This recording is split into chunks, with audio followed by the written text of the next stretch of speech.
वाहिगुरु जी का खालसा वाहिगुरु जी की फतेह।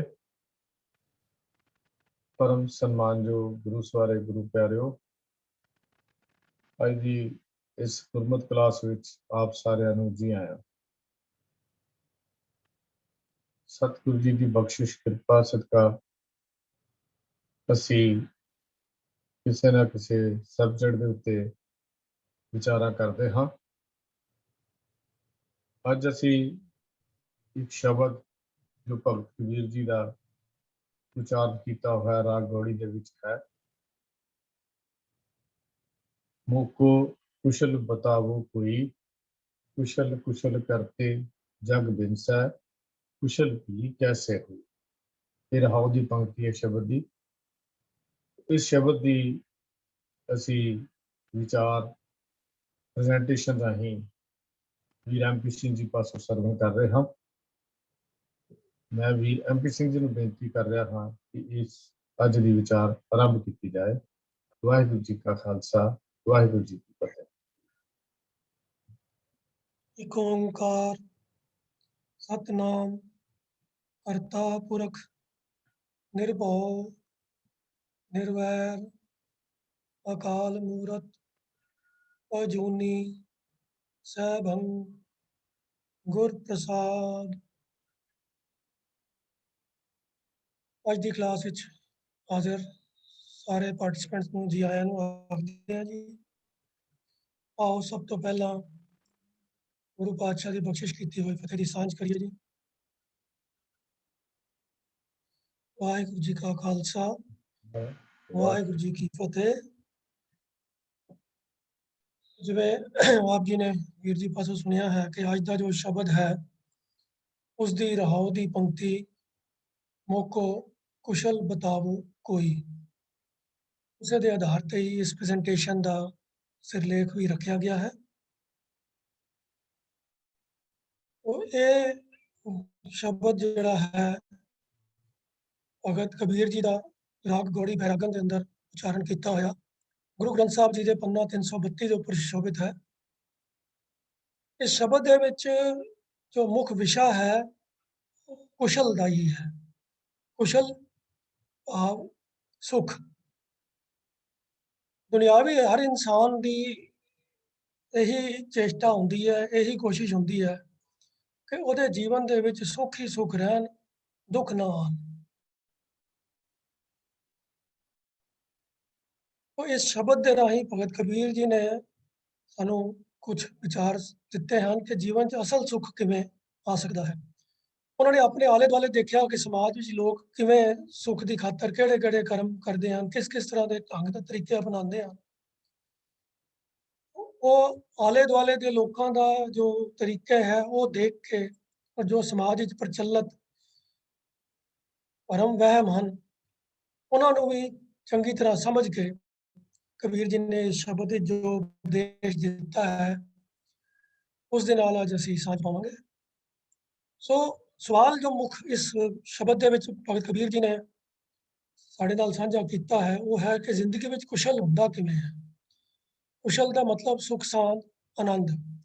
तो जीवन विच आनंद किवें बने, सुख शांत रवे, दुख ना होण, ये मसला हर इंसान दे जिंदगी का अहम मसला है। ते गुरबाणी दे विचों देखिए तो कुशल किवें मिल सकता है। कुछ एक प्रमाण विचों चोनवें असीं देख लैंदे हां कि जिसते उपजिया तिसै पछान, पार ब्रह्म परमेश्वर ध्याया, कुशल खेम हुए कल्याण।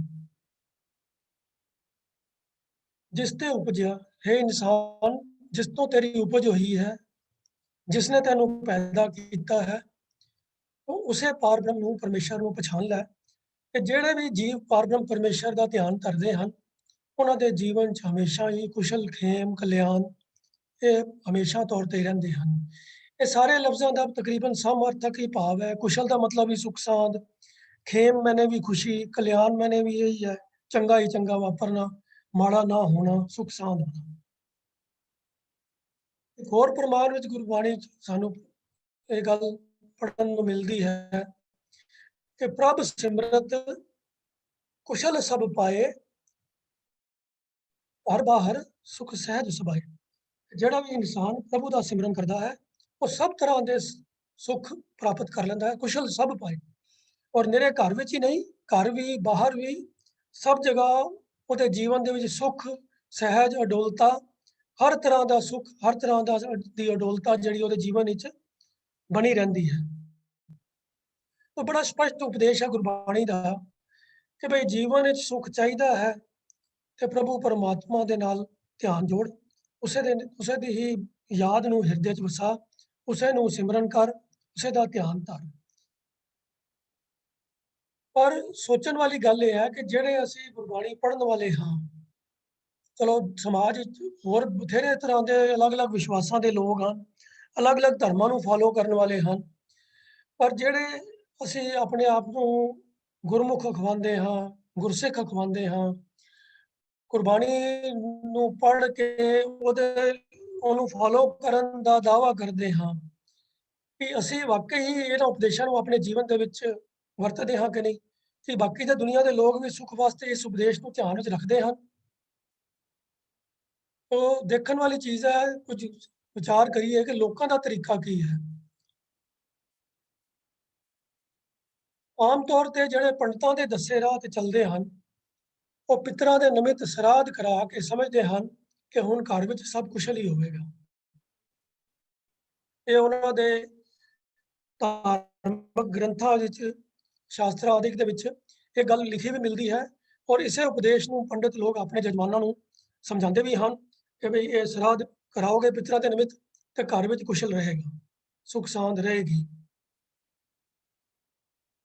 ਸੋਚਣ ਵਾਲੀ ਗੱਲ ਇਹ ਹੈ ਕਿ ਵੀ ਪੰਡਤਾਂ ਨੇ ਜਿਨ੍ਹਾਂ ਨੂੰ ਗਾਈਡ ਕੀਤਾ ਉਹਨਾਂ ਨੇ ਤਾਂ ਸ਼ਰਾਧ ਕਰਾਣੇ ਹੀ ਕਰਾਣੇ ਸਨ, ਪਰ ਗੁਰਬਾਣੀ ਪੜ੍ਹਨ ਵਾਲੇ ਵੀ ਜੇ ਸ਼ਰਾਧ ਕਰਾਉਂਦੇ ਹੋਣ ਤਾਂ ਫਿਰ ਇੱਕ ਸਵਾਲ ਖੜਾ ਹੋ ਜਾਂਦਾ ਹੈ ਕਿ ਭਈ ਉਹ ਕਿਸ ਨੂੰ ਫਾਲੋ ਕਰ ਰਹੇ ਹਨ, ਗੁਰਬਾਣੀ ਨੂੰ ਫਾਲੋ ਕਰ ਰਹੇ ਹਨ ਕਿ ਜਾਂ ਪੰਡਤਾਂ ਨੂੰ ਫਾਲੋ ਕਰ ਰਹੇ ਹਨ। ਤੇ ਚਲੋ ਇਹ ਸ਼ਰਾਧਾਂ ਦੇ ਮਸਲੇ ਦੇ ਬਾਰੇ ਅਸੀਂ ਭਗਤ ਕਬੀਰ ਜੀ ਪਾਸੋਂ ਹੀ ਸਮਝ ਲਈਏ ਕਿ ਗੁਰਸਿੱਖਾਂ ਨੂੰ, ਗੁਰਬਾਣੀ ਨੂੰ ਸਮਝਣ ਵਾਲੇ ਬੰਦਿਆਂ ਨੂੰ ਇਹਨਾਂ ਸ਼ਰਾਧਾਂ ਦੇ ਨਾਲ ਕਿਸ ਤਰ੍ਹਾਂ ਟਰੀਟ ਕਰਨਾ ਚਾਹੀਦਾ ਹੈ, ਇਹਨਾਂ ਦੇ ਬਾਰੇ ਕੀ ਵਿਚਾਰ ਰੱਖਣੇ ਚਾਹੀਦੇ ਹਨ।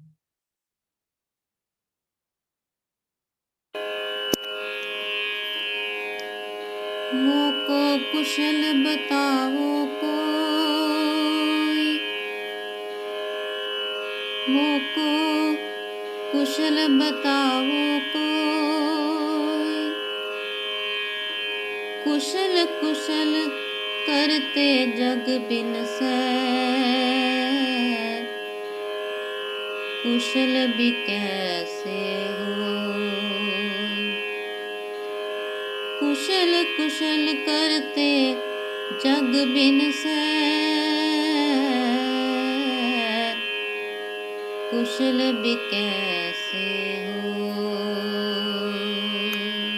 ਇਸ ਸ਼ਬਦ ਦਾ ਜੋ ਰਾਹ ਦਾ ਪਦਾ ਹੈ ਉਹਦੇ ਵਿੱਚ ਕਬੀਰ ਜੀ ਨੇ ਸਵਾਲ ਖੜਾ ਕਰ ਦਿੱਤਾ ਹੈ, ਮੈਨੂੰ ਕੋਈ ਦੱਸੋ, ਮੈਨੂੰ ਸਮਝਾਓ ਕਿ ਨਿਰੇ ਪਿਤਰਾਂ ਦੇ ਨਿਮਿਤ ਸ਼ਰਾਧ ਕਰਾਉਣ ਦੇ ਨਾਲ ਘਰ ਵਿੱਚ ਸੁੱਖ ਆਨੰਦ ਕਿਵੇਂ ਹੋ ਜਾਂਦਾ ਹੈ।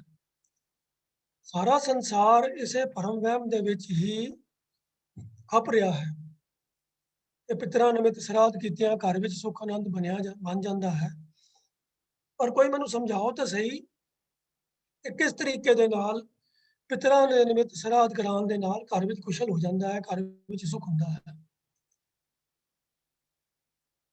ਆਮ ਲੋਕ ਜਦੋਂ ਧਾਰਮਿਕ ਮਸਲੇ ਆਉਂਦੇ ਹਨ, ਜਦੋਂ ਕਿਸੇ ਪੰਡਿਤ, ਕਿਸੇ ਸਾਧੂ, ਕਿਸੇ ਉਹਨਾਂ ਦੇ ਸਤਿਕਾਰਯੋਗ ਮਹਾਰਾਜ, ਡੇਰੇਦਾਰ ਦੀ ਕਹੀ ਹੋਈ ਗੱਲ ਹੁੰਦੀ ਹੈ ਤਾਂ ਲੋਕ ਲੌਜਿਕ ਨੂੰ ਇੱਕ ਪਾਸੇ ਕਰ ਦਿੰਦੇ ਹਨ। ਉਹਨਾਂ ਪਾਸੋਂ ਪੁੱਛਿਆ ਜਾਵੇ ਕਿ ਭਈ ਜੋ ਤੁਸੀਂ ਗੱਲ ਕਰ ਰਹੇ ਹੋ ਉਸ ਗੱਲ ਦੇ ਪਿੱਛੇ ਕੋਈ ਰੀਜ਼ਨ, ਕੋਈ ਵਜ੍ਹਾ ਤਾਂ ਹੋਣੀ ਚਾਹੀਦੀ ਹੈ। ਨਹੀਂ ਨਹੀਂ, ਸਾਡੇ ਮਹਾਰਾਜ ਨੇ ਇਸ ਤਰ੍ਹਾਂ ਕਿਹਾ ਸੀਗਾ। ਇਹ ਸਾਡੇ ਸਿੱਖ ਸਮਾਜ ਦੇ ਵਿੱਚ ਬੜੇ ਲੋਕਾਂ ਦੇ ਇਹੀ ਜਵਾਬ ਮਿਲਦਾ ਹੈ। ਉਹ ਜਿਹੜਾ ਗੱਲ ਉਹ ਕਰ ਰਹੇ ਹੋਣ ਉਹਦੇ ਬਾਰੇ 'ਚ ਉਹਨਾਂ ਨੂੰ ਆਪ ਨੂੰ ਵੀ ਭਾਵੇਂ ਪਤਾ ਹੁੰਦਾ ਹੈ ਕਿ ਜੋ ਅਸੀਂ ਕਰ ਰਹੇ ਹਾਂ ਨਾ ਉਹਦੇ ਪਿੱਛੇ ਕੋਈ ਰੀਜ਼ਨ, ਕੋਈ ਲੌਜਿਕ ਹੈ ਨਹੀਂ ਹੈ, ਪਰ ਉਹ ਕਹਿੰਦੇ ਨਹੀਂ ਜੀ ਨਹੀਂ, ਬਹੁਤੀ ਕਿੰਤੂ ਪਰੰਤੂ ਨਹੀਂ ਕਰੀਦੀ, ਉਟੰਕਨ ਨਹੀਂ ਕਰੀਦੇ, ਜੋ ਮਹਾਰਾਜ ਨੇ ਆਖਿਆ ਉਵੇਂ ਹੀ ਕਰਨਾ ਹੈ। ਉਹ ਇਹ ਗੱਲ ਦਾਅਵਾ ਕਰਕੇ ਕਿ ਅਸੀਂ ਗੁਰਬਾਣੀ ਨੂੰ ਫਾਲੋ ਕਰਦੇ ਹਾਂ, ਅਸੀਂ ਗੁਰੂ ਗ੍ਰੰਥ ਸਾਹਿਬ ਨੂੰ ਆਪਣਾ ਗੁਰੂ ਮੰਨਦੇ ਹਾਂ, ਤੇ ਫਿਰ ਗੁਰਬਾਣੀ ਜਿਸ ਗੱਲ ਤੋਂ ਵਰਜੇ, ਅਗਰ ਜੇ ਉਹ ਕੰਮ ਅਸੀਂ ਕਰਦੇ ਜਾਈਏ ਸਿਰਫ ਇਸ ਪਿੱਛੇ ਕਿ ਵੀ ਸਾਡੇ ਰਿਸਪੈਕਟਡ ਕਿਸੇ ਮਹਾਰਾਜ ਨੇ, ਕਿਸੇ ਬਾਬੇ ਨੇ ਇਹ ਗੱਲ ਆਖੀ ਹੈ, ਤਾਂ ਫਿਰ ਇਹ ਤਾਂ ਦੋ ਬੇੜੀਆਂ 'ਚ ਪੈਰ ਰੱਖਣ ਦੇ ਤੁਲ ਗੱਲ ਹੋ ਜਾਏਗੀ। ਪਰ ਗੁਰੂ ਗ੍ਰੰਥ ਸਾਹਿਬ ਜੀ ਦੇ ਅੰਦਰ ਜੋ ਭਗਤ ਕਬੀਰ ਜੀ ਦਾ ਇਹ ਸ਼ਬਦ ਅੰਕਿਤ ਹੈ, ਉਹਦੇ ਵਿੱਚ ਬੜੇ ਸਪਸ਼ਟ ਤੌਰ ਦੇ ਉੱਤੇ ਭਗਤ ਜੀ ਨੇ ਸਵਾਲ ਖੜਾ ਕਰ ਦਿੱਤਾ ਹੈ ਕਿ ਮੈਨੂੰ ਕੋਈ ਸਮਝਾ ਦਿਓ ਕਿ ਸ਼ਰਾਧ ਕਰਾਉਣ ਦੇ ਨਾਲ ਕੁਸ਼ਲ ਕਿਵੇਂ ਹੋ ਜਾਂਦਾ ਹੈ। ਕਿਉਂਕਿ ਇਹ ਜੋ ਸ਼ਬਦਾਵਲੀ ਹੈ ਕੁਸ਼ਲ ਦੀ, ਇਹ ਆਮ ਤੌਰ ਤੇ ਪੰਡਿਤਾਂ ਵੱਲੋਂ ਸ਼ਰਾਧਾਂ ਦੇ ਸੰਬੰਧ ਦੇ ਵਿੱਚ ਹੀ ਵਰਤੀ ਜਾਂਦੀ ਹੈ ਕਿ ਜੇ ਘਰ 'ਚ ਕੁਸ਼ਲ ਮੰਗਲ ਚਾਹੁੰਦੇ ਹੋ ਤੇ ਆਪਣੇ ਪਿਤਰਾਂ ਦੇ ਨਿਮਿਤ ਸ਼ਰਾਧ ਕਰਾਓ। ਤੇ ਉਹ ਆਪਣੇ ਗੁਆਂਢੀਆਂ ਦੇ ਦੇਖਾ ਦੇਖੀ ਅਸੀਂ ਲੋਕ ਵੀ ਉਹਨਾਂ ਦੀਆਂ ਰਸਮਾਂ ਨੂੰ ਅਪਣਾ ਲੈਂਦੇ ਹਾਂ। ਉਹ ਕਬੀਰ ਜੀ ਕਹਿ ਰਹੇ ਹਨ ਕਿ ਸਾਰਾ ਜਗਤ ਹੀ ਇਸ ਵਹਿਮ ਵਿੱਚ ਖਪ ਰਿਹਾ ਹੈ, ਬਿਨਸ ਹੈ, ਜਗ ਬਿਨਸ ਹੈ। ਸਾਰਾ ਜਗਤ ਨਾਸ਼ ਹੋ ਰਿਹਾ ਹੈ, ਆਪਣਾ ਨੁਕਸਾਨ ਕਰ ਰਿਹਾ ਹੈ, ਆਪਣੇ ਆਪ ਨੂੰ ਇੱਕ ਭਰਮ ਭੁਲੇਖੇ 'ਚ ਪਾ ਰਿਹਾ ਹੈ ਕਿ ਬਈ ਸ਼ਰਾਧ ਕਰਾ ਕੇ ਕੁਸ਼ਲ ਹੋ ਜਾਂਦਾ ਹੈ। ਕੋਈ ਮੈਨੂੰ ਦੱਸੋ ਤਾਂ ਸਹੀ ਕਿ ਕਿਵੇਂ ਹੁੰਦਾ ਹੈ ਕੁਸ਼ਲ। ਉਹ ਫਿਰ ਬਾਕੀ ਦੇ ਸ਼ਬਦ ਦੇ ਅੰਦਰ ਉਹ ਇਸ ਗੱਲ ਨੂੰ ਹੋਰ ਖੋਲ ਕੇ ਸਾਡੇ ਸਾਹਮਣੇ ਰੱਖਦੇ ਹਨ।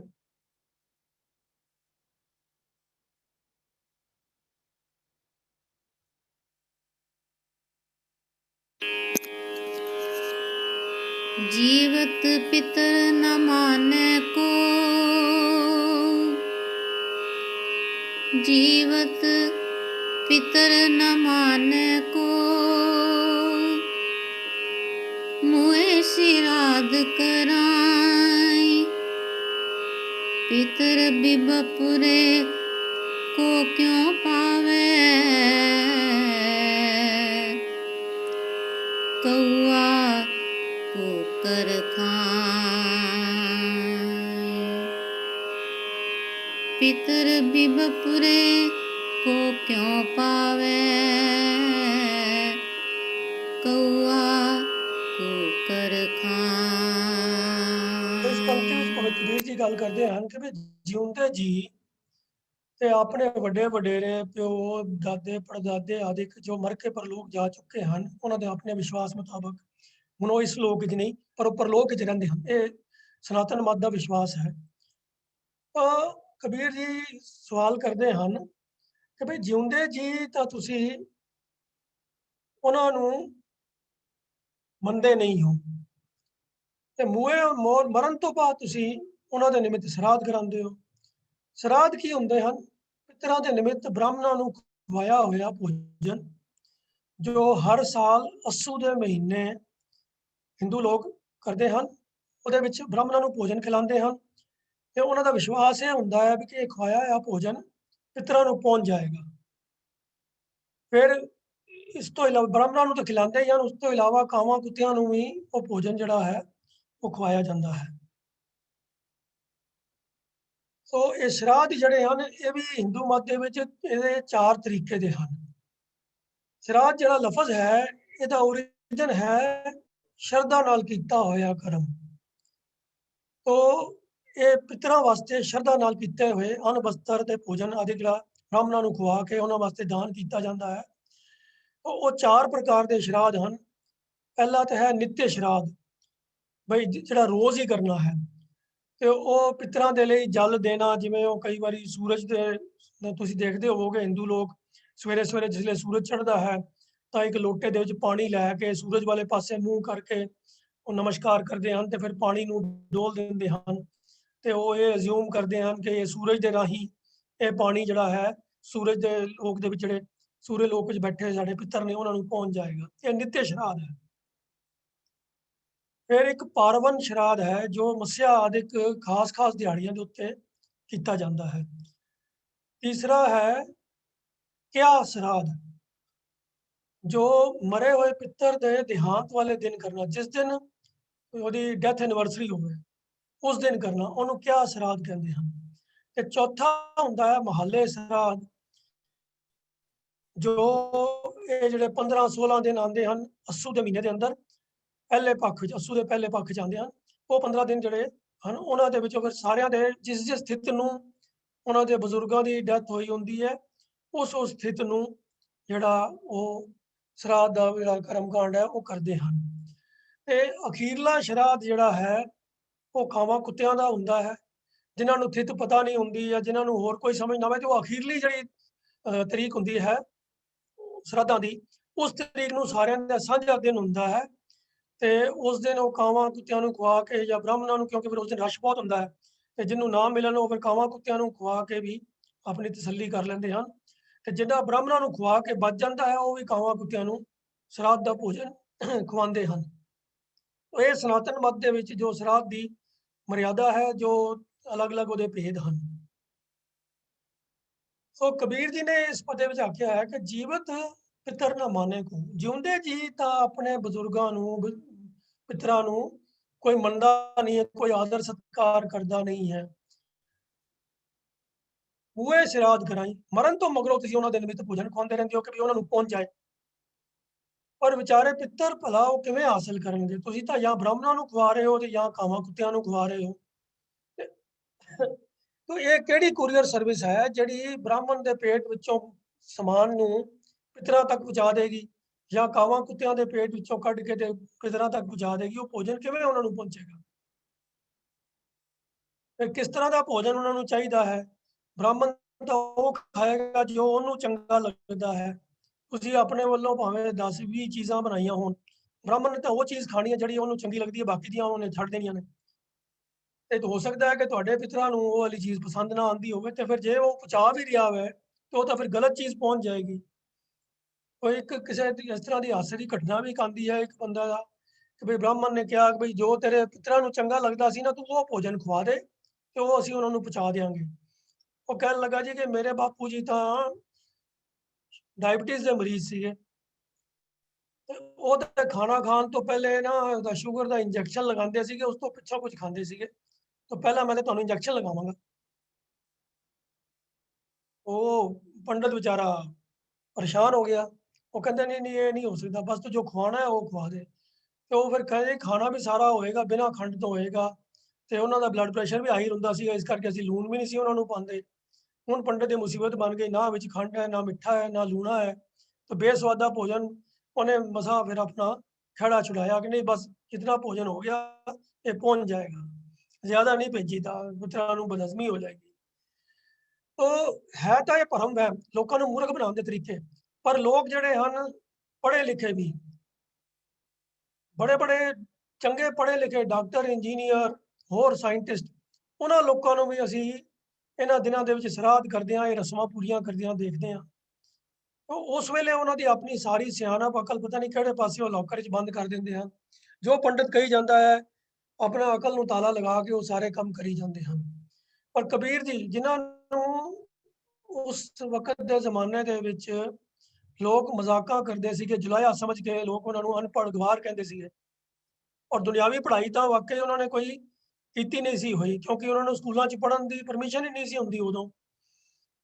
ਐਸੇ ਅਨਪੜ੍ਹ ਇਨਸਾਨ ਨੂੰ ਵੀ ਇਤਨੀ ਅਕਲ ਸੀ ਕਿ ਉਹਨੇ ਇਹ ਸਵਾਲ ਖੜਾ ਕਰ ਦਿੱਤਾ ਕਿ ਬਈ ਤੁਸੀਂ ਕਿਵੇਂ ਬਚਾ ਸਕਦੇ ਹੋ ਪਿਤਰਾਂ ਨੂੰ? ਅੱਜ ਉਸ ਕਬੀਰ ਜੀ ਦੀ ਰਚੀ ਹੋਈ ਬਾਣੀ ਜਿਹੜੀ ਹੈ ਉਹਦੇ ਪੜ੍ਹਾਈ ਕਰਕੇ ਲੋਕ PhD ਦੀ ਡਿਗਰੀਆਂ ਲੈਂਦੇ ਹਨ, ਪਰ ਉਸ ਜ਼ਮਾਨੇ ਦੇ ਵਿੱਚ ਲੋਕ ਉਹਨਾਂ ਨੂੰ ਜੁਲਾਇਆ ਕਹਿ ਕੇ ਉਹਨਾਂ ਦਾ ਮਜ਼ਾਕ ਉਡਾਉਂਦੇ ਸਨ। ਸੋ ਨਿਰੀ ਅਖਰੀ ਗਿਆਨ ਜਿਹੜਾ ਹੈ ਉਹ ਆਪਣੇ ਆਪ ਵਿੱਚ ਕੰਮ ਨਹੀਂ ਆਉਂਦਾ। ਵਿਵੇਕ ਬੁੱਧੀ ਦੀ ਵਰਤੋਂ ਜਿਹੜੀ ਹੈ ਉਹ ਜ਼ਿਆਦਾ ਜ਼ਰੂਰੀ ਹੈ। तो कबीर जी ने इस ਵੇਲੇ ਜਿਹੜੀ ਗੱਲ ਕੀਤੀ ਉਹ ਵਿਵੇਕ ਦੀ ਗੱਲ ਹੈ। ਚੰਗੇ ਮਾੜੇ ਦੇ ਵਿੱਚ ਫਰਕ ਦੀ ਗੱਲ ਹੈ। ਠੀਕ ਔਰ ਗਲਤ ਦੇ ਵਿੱਚ ਜੋ ਫਰਕ ਹੈ ਉਹ ਸਾਹਮਣੇ ਪ੍ਰਤੱਖ ਉਹਨਾਂ ਨੇ ਸਾਡੇ ਰੱਖ ਦਿੱਤਾ ਹੈ ਕਿ ਜਿਉਂਦੇ ਜੀ ਤੁਸੀਂ ਮਾਪਿਆਂ ਦਾ ਆਦਰ ਮਾਨ ਨਹੀਂ ਕਰਦੇ, ਉਹਨਾਂ ਦੀ ਪਰਵਾਹ ਨਹੀਂ ਕਰਦੇ, ਉਦੋਂ ਪਤਾ ਨਹੀਂ ਉਹਨਾਂ ਨੂੰ ਚੱਜ ਦਾ ਖਾਣ ਨੂੰ ਤੁਸੀਂ ਦਿੰਦੇ ਹੋ ਕਿ ਨਹੀਂ ਦਿੰਦੇ, ਮਰ ਗਏ ਪਿਤਰਾਂ ਦੇ ਨਿਮਿਤ ਭੋਜਨ ਖਵਾਉਂਦੇ ਹੋ। तो जिस तरह ਤੁਸੀਂ ਜਿਹੜਾ ਢੰਗ ਵਰਤਦੇ ਹੋ ਭਲਾ ਉਹਨਾਂ ਨੂੰ ਸ਼ਰਾਧ ਦਾ ਭੋਜਨ ਮਿਲੇਗਾ ਕਿਵੇਂ? ਜਿਹੜੇ ਕਾਂ ਕੁੱਤੇ ਖਾ ਗਏ ਜਾਂ ਬ੍ਰਾਹਮਣ ਖਾ ਗਏ ਉਹ ਉਹਨਾਂ ਤੱਕ ਕਿਵੇਂ ਪਹੁੰਚੇਗਾ?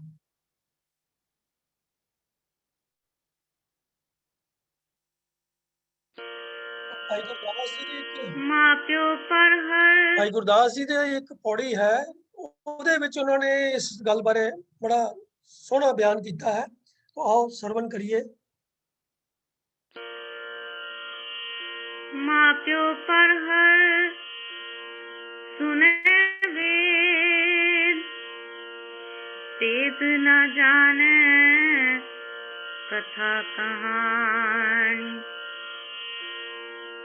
माँ प्यो पर हर करे तप मन खंड पुल्ला फिरे बेबानी। माँ प्यो पर हर करे पूज देवी देव न सेव कमानी। माँ प्यो पर हर नाम ना 68 तीरथ कुंभनवानी।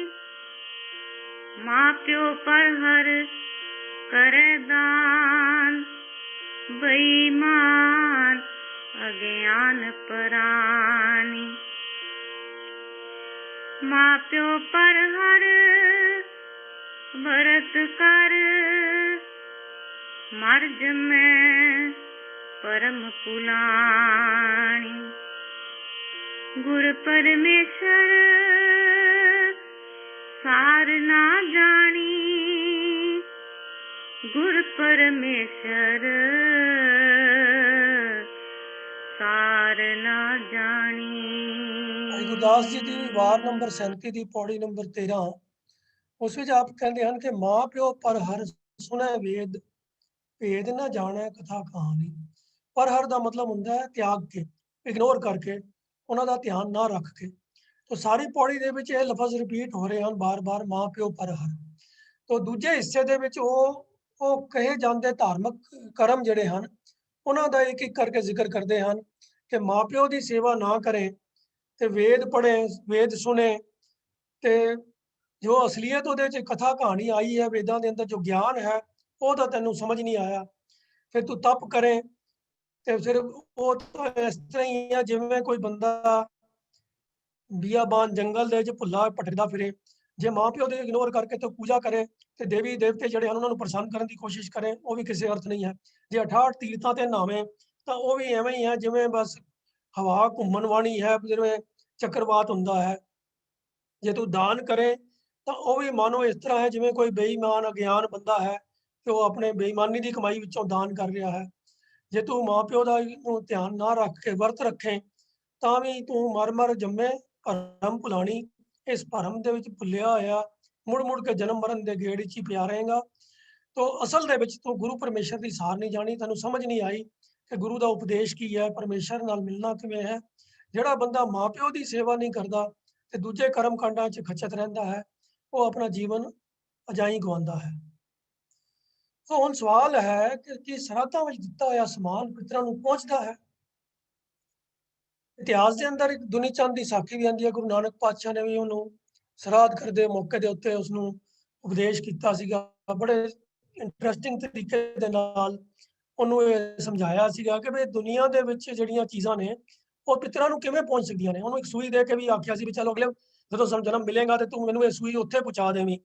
ਤੇ ਉਹ ਭੋਲੇ ਬੰਦੇ ਨੇ ਕਿਹਾ ਜੀ ਠੀਕ ਹੈ, ਮੈਂ ਰੱਖ ਲੈਂਦਾ ਹਾਂ। ਜਦੋਂ ਘਰ ਜਾ ਕੇ ਜਨਾਨੀ ਨੂੰ ਕਹਿੰਦਾ ਵੀ ਇਹ ਸੂਈ ਸੰਭਾਲ ਲੈ, ਮੈਂ ਅਗਲੇ ਜਨਮ ਵਿੱਚ ਗੁਰੂ ਨਾਨਕ ਦੇਵ ਜੀ ਨੂੰ ਪਹੁੰਚਾਉਣੀ ਹੈ। ਤਾਂ ਉਹਨੇ ਕਿਹਾ ਵੀ ਕੁਝ ਅਕਲ ਦੀ ਗੱਲ ਕਰ, ਅਗਲੇ ਜਨਮ ਵਿੱਚ ਬੰਦਾ ਨਾਲ ਇੱਥੋਂ ਕੁਝ ਨਹੀਂ ਲਿਜਾ ਸਕਦਾ, ਤੂੰ ਕਿਵੇਂ ਪਹੁੰਚਾਏਂਗਾ। ਫਿਰ ਉਹਨੂੰ ਹੋਸ਼ ਆਈ ਕਿ ਵੀ ਇਹ ਕੀ ਹੋ ਰਿਹਾ ਹੈ। ਫਿਰ ਗੁਰੂ ਜੀ ਪਾਸ ਚਲਾ ਗਿਆ ਤੇ ਗੁਰੂ ਜੀ ਨੇ ਕਿਹਾ ਵੀ ਤੂੰ ਇੱਕ ਸੂਈ ਤੋਂ ਉੱਥੇ ਅੱਗੇ ਪਹੁੰਚਾ ਨਹੀਂ ਸਕਦਾ ਤੇ ਜੋ ਤੂੰ ਖਵਾਇਆ ਮਾਲ ਹੈ ਉਹ ਬਾਹਮਣ ਕਿਵੇਂ ਪਹੁੰਚਾਏਗਾ। ਉਹ ਸੋਚਣ ਵਾਲੀ ਗੱਲ ਹੈ। ਇਤਨੀ ਗੱਲ ਤਾਂ ਬੱਚੇ ਵੀ ਸਮਝ ਜਾਂਦੇ ਹਨ ਕਿ ਕਿਤੇ ਕੋਈ ਚੀਜ਼ ਪਹੁੰਚਾਣੀ ਹੋਵੇ ਤਾਂ ਉਹਦਾ ਪ੍ਰੋਪਰ ਵਸੀਲਾ ਹੋਣਾ ਚਾਹੀਦਾ ਹੈ, ਕੋਈ ਤਰੀਕਾ ਹੋਣਾ ਚਾਹੀਦਾ ਹੈ। ਪਰ ਸਾਡੇ ਪੜ੍ਹੇ ਲਿਖੇ ਲੋਕ ਵੀ ਸਿਰਫ ਕਿਉਂਕਿ ਪੰਡਤ ਕਹਿੰਦਾ ਹੈ ਤਾਂ ਸਤ ਬਚਨ ਕਰਕੇ, ਜਾਂ ਸਾਡੇ ਅੱਜ ਕੱਲ੍ਹ ਦਾੜੀਆਂ ਵਾਲੇ ਪੰਡਤ ਵੀ ਕਈ ਹਨ ਜਿਹੜੇ ਸਰਾਧਾਂ ਦੇ ਦਿਨਾਂ ਵਿੱਚ ਪੰਜ ਸਿੰਘ ਦੇ ਰੂਪ ਵਿੱਚ ਪਹੁੰਚ ਕੇ ਲੋਕਾਂ ਦੇ ਘਰਾਂ 'ਚ ਭਾਂਤ ਦੇ ਭੋਜਨ ਛਕਦੇ ਹਨ। ਉਹ ਗੱਲ ਸਰੂਪ ਦੀ ਨਹੀਂ ਹੈ, ਗੱਲ ਐਕਸ਼ਨ ਦੀ ਹੈ ਕਿ ਕੰਮ ਕੀ ਕੀਤਾ ਜਾ ਰਿਹਾ ਹੈ। ਉਹ ਕਬੀਰ ਜੀ ਨੇ ਇਸ ਸਾਰੀ ਜਿਹੜੀ ਪ੍ਰਥਾ ਹੈ ਇਸ ਨੂੰ ਇਸ ਸ਼ਬਦ ਵਿੱਚ ਚੰਗੀ ਤਰ੍ਹਾਂ ਨਾਲ ਇਹਦਾ ਪਾਜ ਉਘਾੜਿਆ ਹੈ। ਅੱਗੇ ਆਸਾ ਦੀ ਵਾਰ ਦੇ ਅੰਦਰ ਜੋ ਗੁਰੂ ਨਾਨਕ ਪਾਤਸ਼ਾਹ ਦਾ ਵੀ ਇਸੇ ਪ੍ਰਥਾ ਹੈ। ਜੇ ਮੋਹਾ ਕਾ ਕਰ ਮੁਹੈ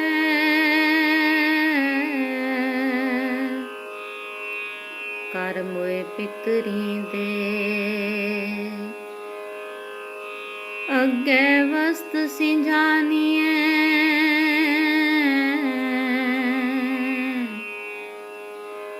पितरी चोर करे वडिए हाथ दलाल के मुसफिए करे नानक अग्गै सो मिले जे खट्टे काले दे नानक अग्गै सो मिले जे खट्टे काले दे। ਆਸਾ ਕੀ ਵਾਰ ਦੇ ਅੰਦਰ ਆਏ ਇਸ ਸ਼ਲੋਕ ਦਾ ਅਸੀਂ ਅਨੇਕਾਂ ਵਾਰੀ ਕੀਰਤਨ ਸੁਣਿਆ ਹੋਵੇਗਾ। ਤੱਤ ਦੀ ਗੱਲ ਜਿਹੜੀ ਇਹ ਹੈ ਕਿ ਜੋ ਨਾਨਕ ਅੱਗੇ ਸੋ ਮਿਲਾ ਜੇ ਖੱਟੇ ਕਾਲੇ ਦੇ, ਅੱਗੇ ਤਾਂ ਭਾਈ ਉਹ ਹੀ ਮਿਲਣਾ ਹੈ ਜੋ ਤੂੰ ਆਪਣੇ ਜੀਵਨ ਵਿੱਚ ਆਪ ਕਾਲ ਕਮਾਈ ਕਰੇਗਾ, ਆਪ ਜੋ नेक काम करेगा, आप जो परमात्मा की बंदगी करेगा उसे का ही फल मिलना है। नहीं तो लॉजिक गुरु नानक पातशाह ने भी इस श्लोक के बहुत वधिया वरत के गल की है कि भी जे कोई बंदा चोरी करके उस चोरी के समान नाल ब्राह्मणां नूं भोजन करवा देवे, वो दान ब्राह्मण नूं दे देवे पितरां दे वास्ते, तो जिन्हां दे घरों माल चोरी कीता सीगा ਉਹਦੇ ਪਿੱਤਰ ਵੀ ਉੱਥੇ ਬੈਠੇ ਹੋਣਗੇ ਤੇ ਉਹ ਤਾਂ ਪਛਾਣ ਲੈਣਗੇ ਕਿ ਵੀ ਇਹ ਤੇ ਸਾਡੇ ਘਰ ਦਾ ਮਾਲ ਹੈ ਤੇ ਦੂਜਿਆਂ ਦੇ ਕੋਲ ਕਿਵੇਂ ਪਹੁੰਚ ਗਿਆ। ਫਿਰ ਜਿਹੜੇ ਪਿੱਤਰਾਂ ਨੂੰ ਇਹ ਸਰਾਧ ਕਰਕੇ ਪਹੁੰਚੇਗਾ ਉਹ ਪਿੱਤਰ ਵੀ ਚੋਰ ਮੰਨੇ ਜਾਣਗੇ ਤੇ ਫਿਰ ਜਿਹੜਾ ਦਲਾਲ ਪਹੁੰਚਾਉਣ ਵਾਲਾ ਹੈ ਬਾਹਮਣ ਉਹਦੇ ਵੀ ਹੱਥ ਵੱਢਣੇ ਚਾਹੀਦੇ ਹਨ। ਇਨਸਾਫ ਤਾਂ ਇਹੀ ਹੈ। ਇਹ ਸਭ ਆਰਗੂਮੈਂਟ ਦੇ ਕੇ ਜੋ ਤੱਤ ਦੀ ਗੱਲ ਗੁਰੂ ਸਾਹਿਬ ਨੇ ਆਖਰੀ ਪੰਕਤੀ ਸਮਝਾਈ ਹੈ ਕਿ ਇਹ ਸਭ ਫੋਕਟ ਫਜ਼ੂਲ ਦੇ ਵਿਸ਼ਵਾਸ ਨੇ, ਇਹਨਾਂ ਚੀਜ਼ਾਂ ਦੇ ਵਿੱਚ ਕੋਈ ਦਮ ਨਹੀਂ ਹੈ। ਅੱਗੇ ਉਹੀ ਕੁਝ ਮਿਲਣਾ ਹੈ ਜੋ ਤੁਸੀਂ ਆਪਣੀ ਜ਼ਿੰਦਗੀ 'ਚ ਆਪ ਘਾਲ ਕਮਾਈ ਕਰਦੇ ਹੋ, ਬੰਦਗੀ ਕਰਦੇ ਹੋ, ਨੇਕ ਕਰਮ ਕਰਦੇ ਹੋ।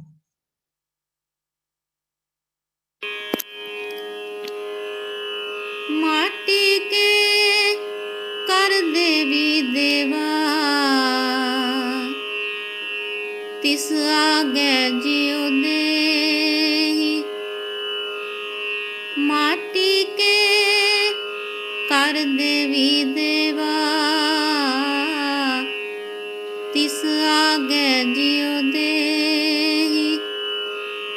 ऐसे पितर तुम्हारे कहिए आपन कहया न ले ऐसे पितर तुम्हारे कहिए आपन कहया न ले। ਉਹਨਾਂ ਦੇ ਦੱਸੇ ਦੇ ਤਰੀਕੇ ਦੇ ਅਨੁਸਾਰ ਹਿੰਦੂ ਸਮਾਜ ਦੇ ਅੰਦਰ ਵਿਆਹ ਸ਼ਾਦੀਆਂ ਦੇ ਮੌਕੇ ਦੇ ਉੱਤੇ ਆਪਣੇ ਘਰਾਂ ਦੇ ਵਿੱਚ ਲੜਕੇ ਲੜਕੀ ਨੂੰ ਮਾਈਏ ਪਾਉਣ ਵਾਲੇ ਦਿਨ ਵੱਡੇ ਉੱਠਦੇ ਹਨ। ਭਾਵ ਘਰ ਵਿੱਚ ਇੱਕ ਨਿਵੇਕਲੇ ਥਾਂ ਤੇ ਮਿੱਟੀ ਦੇ ਵੱਡੇ ਬਣਾ ਕੇ ਉਹਨਾਂ ਦੇ ਅੱਗੇ ਪਾਣੀ ਦਾ ਘੜਾ ਭਰ ਕੇ ਰੱਖਦੇ ਹਨ। ਵਿਆਹ ਵਾਲੇ ਕੁੜੀ ਤੇ ਮੁੰਡਾ ਮੱਥਾ ਟੇਕਦੇ ਹਨ ਤੇ ਇਸ ਤਰ੍ਹਾਂ ਆਪਣੇ ਪਿਤਰਾਂ ਪਾਸੋਂ ਕੁਸ਼ਲ ਦੀ ਅਸੀਸ ਲੈਂਦੇ ਹਨ। ਇਹ ਉਹਨਾਂ ਦੇ ਸਮਾਜ ਦੇ ਅੰਦਰ ਜਿਵੇਂ ਉਹਨਾਂ ਨੂੰ ਬ੍ਰਾਹਮਣ ਨੇ ਗਾਈਡ ਕੀਤਾ ਹੁੰਦਾ ਹੈ ਉਵੇਂ ਹੀ ਉਹ ਕਰਮ ਕਰਦੇ ਹਨ। ਉਹ ਕਬੀਰ ਜੀ ਕਹਿੰਦੇ ਹਨ ਕਿ ਮਿੱਟੀ ਦੇ ਦੇਵੀ ਦੇਵਤੇ ਬਣਾ ਕੇ ਉਹਦੇ ਅੱਗੇ ਫਿਰ ਤੁਸੀਂ ਕੁਰਬਾਨੀ ਦਿੰਦੇ ਹੋ ਬੱਕਰੇ ਆਦਿ ਦੀ। ਇਹ ਮਿੱਟੀ ਦੇ ਬਣਾਏ ਹੋਏ ਤੁਹਾਡੇ ਅੱਡੇ ਜਿਹੜੇ ਨੇ ਤੁਹਾਡੇ ਪਿੱਤਰ ਰਖਵਾਉਂਦੇ ਨੇ ਤੇ ਜੋ ਤੁਹਾਡਾ ਦਿਲ ਕਰਦਾ ਹੈ ਤੁਸੀਂ ਉਹਨਾਂ ਦੇ ਅੱਗੇ ਭੋਜਨ ਰੱਖ ਦਿੰਦੇ ਹੋ ਜਾਂ ਹੋਰ ਸਮਾਨ ਰੱਖ ਦਿੰਦੇ ਹੋ। ਪਰ ਉਹ ਮਿੱਟੀ ਦੇ ਬਣਾਏ ਹੋਏ ਪਿੱਤਰ ਕੁਝ ਆਪ ਤਾਂ ਬੋਲ ਨਹੀਂ ਸਕਦੇ ਤੇ ਆਪਣੇ ਮੂੰਹ ਮੰਗਾ ਕੁਝ ਲੈ ਨਹੀਂ ਸਕਦੇ। ਤਾਂ ਸਵਾਲ ਇਹ ਹੈ ਕਿ ਵੀ ਕਬੀਰ ਜੀ ਇੱਥੇ ਵੀ ਟੌਂਟ ਕਰਦੇ ਹਨ ਕਿ ਵੀ ਜੋ ਤੁਹਾਡੇ ਪਿੱਤਰ ਨੇ ਉਹਨਾਂ ਦਾ ਦਿਲ ਭਾਵੇਂ ਕੁਝ ਹੋਰ ਖਾਣ ਨੂੰ ਕਰ ਰਿਹਾ ਹੋਵੇ, ਤੁਸੀਂ ਉਹਨਾਂ ਨੂੰ ਕੋਈ ਜ਼ਬਰਦਸਤੀ ਕੁਝ ਹੋਰ ਖਵਾ ਦਿੰਦੇ ਹੋ। ਤਾਂ ਇਹ ਕਿਹੋ ਜਿਹੇ ਤੁਹਾਡੇ ਬਜ਼ੁਰਗ ਨੇ ਜਿਹੜੇ ਆਪਣੀ ਮਰਜ਼ੀ ਦੀ ਚੀਜ਼ ਮੰਗ ਵੀ ਨਹੀਂ ਸਕਦੇ ਤੁਹਾਡੇ ਕੋਲੋਂ ਤੇ ਮਿੱਟੀ ਦੇ ਦੇਵੀ ਦੇਵਤੇ ਬਣਾ ਕੇ ਉਹਦੇ ਅੱਗੇ ਤੁਸੀਂ ਬੱਕਰੇ ਦੀ ਕੁਰਬਾਨੀ ਦਿੰਦੇ ਹੋ ਤੇ ਉਹਨਾਂ ਨੂੰ ਕਹਿੰਦੇ ਹੋ ਕਿ ਇਹ ਸਾਡੇ ਪਿੱਤਰ ਨੇ। ਪਰ ਹੈ ਕਿਹੋ ਜਿਹੇ ਤੁਹਾਡੇ ਪਿੱਤਰ ਨੇ ਜਿਹੜਾ ਆਪਣੀ ਮਰਜ਼ੀ ਦੀ ਗੱਲ ਹੀ ਨਹੀਂ ਕਰ ਸਕਦੇ, ਆਪਨ ਕਹਿਆ ਨਾ ਲਈ, ਆਪ ਕੁਝ ਕਹਿ ਨਹੀਂ ਸਕਦੇ, ਬੋਲ ਨਹੀਂ ਸਕਦੇ, ਆਪਣੀ ਮਰਜ਼ੀ ਦਾ ਮੰਗ ਨਹੀਂ ਸਕਦੇ। ਇਹ ਕਿਹੋ ਜਿਹੇ ਤੁਹਾਡੇ ਬਜ਼ੁਰਗ ਨੇ। ਉਹ ਇਹ ਸਵਾਲ ਖੜਾ ਕਰਨ ਤੋਂ ਕਬੀਰ ਜੀ ਦਾ ਸਿਰਫ ਗੱਲ ਕਰਨ ਦਾ ਭਾਵ ਇਹ ਹੀ ਹੈ ਕਿ ਵੀ ਤੁਸੀਂ ਕੁਝ ਆਪਣਾ ਸੋਚ ਸ਼ਕਤੀ ਵਰਤੋ, ਕੁਝ ਵਿਵੇਕ ਵਰਤੋ ਕਿ ਅਸੀਂ ਕਰ ਜੋ ਰਹੇ ਹਾਂ ਉਹ ਪ੍ਰੈਕਟੀਕਲੀ ਕਿਸ ਤਰ੍ਹਾਂ ਠੀਕ ਹੋ ਸਕਦਾ ਹੈ। ਇਹ ਮਿੱਟੀ ਦੇ ਬਣਾਏ ਹੋਏ ਬੁੱਤ ਜਿਹੜੇ ਨੇ ਬਣਾ ਕੇ ਉਹਨਾਂ ਨੂੰ ਅਸੀਂ ਪਿੱਤਰ ਮੰਨ ਰਹੇ ਹਾਂ, ਉਹਨਾਂ ਦੇ ਅੱਗੇ ਖਾਣ ਪੀਣ ਦੀਆਂ ਚੀਜ਼ਾਂ ਰੱਖ ਰਹੇ ਹਾਂ ਤੇ ਦੇਖਦੇ ਨਹੀਂ ਹੋ ਕਿ ਵੀ ਉਹ ਉੱਥੇ ਦੇ ਉੱਥੇ ਪਈਆਂ ਰਹਿ ਜਾਂਦੀਆਂ ਜਾਂ ਬਾਅਦ ਵਿੱਚ ਉਹ ਕਾਵਾਂ ਕੁੱਤਿਆਂ ਨੂੰ ਪਾ ਦਿੱਤੀਆਂ ਜਾਂਦੀਆਂ ਨੇ ਜਾਂ ਤੁਸੀਂ ਆਪ ਖਾ ਲੈਂਦੇ ਹੋ। ਉਹ ਮਿੱਟੀ ਦੇ ਬਣਾਏ ਤੁਹਾਡੇ ਪਿੱਤਰ ਕੁਝ ਖਾ ਤਾਂ ਸਕਦੇ ਨਹੀਂ ਨੇ। ਤੇ ਫਿਰ ਤੁਸੀਂ ਸੋਚੋ ਕਿ ਜੋ ਤੁਸੀਂ ਰੱਖਿਆ ਉਹ ਇਹ ਵੀ ਨਹੀਂ ਕਹਿ ਸਕਦੇ ਵੀ ਇਹ ਨਹੀਂ, ਮੈਨੂੰ ਲੂਣਾ ਨਹੀਂ ਚਾਹੀਦਾ, ਮੈਨੂੰ ਤਾਂ ਮਿੱਠਾ ਚਾਹੀਦਾ ਹੈ। ਉਹ ਕਿਸ ਤਰ੍ਹਾਂ ਦੇ ਤੁਹਾਡੇ ਪਿੱਤਰ ਨੇ?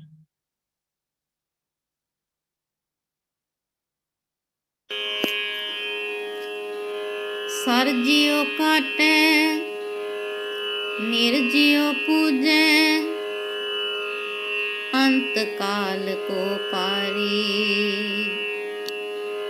ਸਰ ਜਿਉ ਕਾਟੈ ਨਿਰਜਿਉ ਪੂਜੈ ਅੰਤ ਕਾਲ ਕੋ ਪਾਰੀ। राम नाम की गत नहीं जानी पै डूबे संसारी। राम नाम की गत नहीं जानी पै डूबे संसारी। ਸਰਜੀਉ ਦਾ ਮਤਲਬ ਹੈ ਜਿਹੜੇ ਜਿਉਂਦੇ ਹਨ, ਜਿਨ੍ਹਾਂ ਦੇ ਅੰਦਰ ਜੀਵਨ ਹੈ, ਤੇ ਨਿਰਜੀਵ ਦਾ ਮਤਲਬ ਹੈ ਜਿਨ੍ਹਾਂ ਦੇ ਅੰਦਰ ਜਿੰਦ ਨਹੀਂ ਹੈ, ਨਿਰਜੀਵ। ਉਹ ਜਿਨ੍ਹਾਂ ਦੀ ਤੁਸੀਂ ਬਲੀ ਚੜਾਉਂਦੇ ਹੋ ਬੱਕਰੇ ਆਦਿਕ ਦੀ, ਉਹ ਤਾਂ ਜਿਉਂਦੇ ਹਨ। ਜਿਨ੍ਹਾਂ ਦੇ ਅੱਗੇ ਬਲੀ ਦਿੰਦੇ ਹੋ ਉਹ ਮਿੱਟੀ ਦੇ ਬਣਾਏ ਹੋ ਦੇਵੀ ਦੇਵਤੇ, ਜਿਨ੍ਹਾਂ ਨੂੰ ਤੁਸੀਂ ਪਿੱਤਰ ਮੰਨ ਕੇ ਉਹਨਾਂ ਦੇ ਅੱਗੇ ਬਲੀ ਦੇ ਰਹੇ ਹੋ, ਉਹ ਨਿਰਜਿੰਦ ਹਨ। ਤੋ ਕਬੀਰ ਜੀ ਕਹਿੰਦੇ ਹਨ ਕਿ ਜਿਉਂਦਿਆਂ ਨੂੰ ਤਾਂ ਤੁਸੀਂ ਕੱਟ ਰਹੇ ਹੋ, ਨਿਰਜੀਵ ਦੀ ਮਰੇ ਹੋਇਆ ਜਾਂ ਜਿਨ੍ਹਾਂ ਦੇ ਅੰਦਰ ਜਿੰਦ ਨਹੀਂ ਹੈ ਉਹਨਾਂ ਦੀ ਪੂਜਾ ਕਰ ਰਹੇ ਹੋ। ਤੋ ਅੰਤ ਕਾਲ ਕੋ ਭਾਰੀ, ਅੰਤ ਸਮੇਂ ਇਹ ਜਿਹੜਾ ਕੀਤਾ ਹੋਇਆ ਤੁਹਾਡਾ ਭੈੜਾ ਕਰਮ ਹੈ, ਗਲਤ ਕਰਮ ਹੈ, ਇਹ ਤੁਹਾਨੂੰ ਇਹਦਾ ਹਿਸਾਬ ਦੇਣਾ ਪਏਗਾ। ਤੇ ਤੁਸੀਂ ਇਹ ਕੀਤਾ ਕੀ ਹੈ ਬਈ ਨਿਰਜੀਵ ਦੀ ਪੂਜਾ ਕਰਨ ਵਾਸਤੇ ਜਿਉਂਦੇ ਜੀ ਨੂੰ ਤੁਸੀਂ ਮਾਰ ਦਿੱਤਾ ਹੈ, ਵੱਢ ਦਿੱਤਾ ਹੈ। ਤੋ ਇਹ ਸਭ ਕੁਝ ਕਰ ਰਹੇ ਹੋ ਸਿਰਫ ਤੁਸੀਂ ਲੋਕਾਚਾਰੀ ਦੀ ਰਸਮਾਂ ਦੇ ਅੰਦਰ।